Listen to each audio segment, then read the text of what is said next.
My lords, it's a pleasure to follow the noble Earl of Dundee, and to speak to offer the Green Group's strong support for Amendment 293C and thank the noble Lord Khan of Burnley for his clear introduction and explanation. I should also declare my position as Vice Chair of the Local Government Association.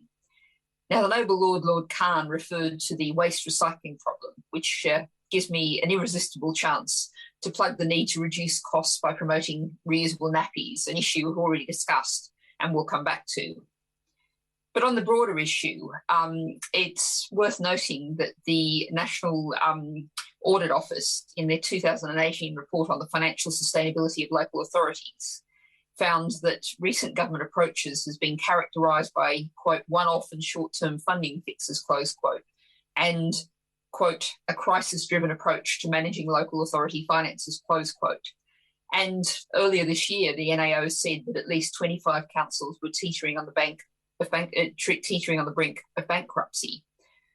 That's hardly surprising when, in the past decade, the spending power of local government has been cut by a third, while demands in many areas, notably adult social care, have grown.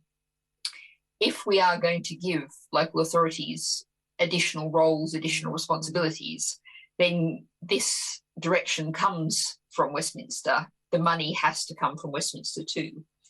And I note that last December, the Blueprint Coalition, which was formed from local government organisations, environmental NGOs, academics, and supported by around 100 councils, was warning on our 2050 net zero target that it could only be achieved with the full participation of and support for local authorities.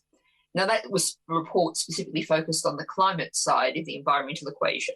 But of course, as this entire debate has acknowledged, these two issues are interlinked. And I note that that Blueprint Coalition report stressed what the Minister might like to call nature-based solutions, the need to accelerate tree planting, peatland restoration, green spaces and other green infrastructure. All of those things are something the government says it wants, says it plans to support, but the delivery vehicle very often will need to be, and most effectively and cost effectively will be, through local authorities. And I think that this is also in the context of the skills and post-16 education bill.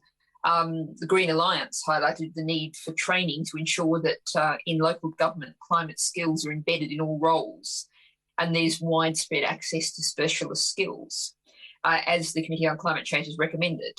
And that Green Alliance report found that many local authority representatives were terribly concerned that this was not available and that instead they were forced to rely on consultants, which again was a far more expensive option.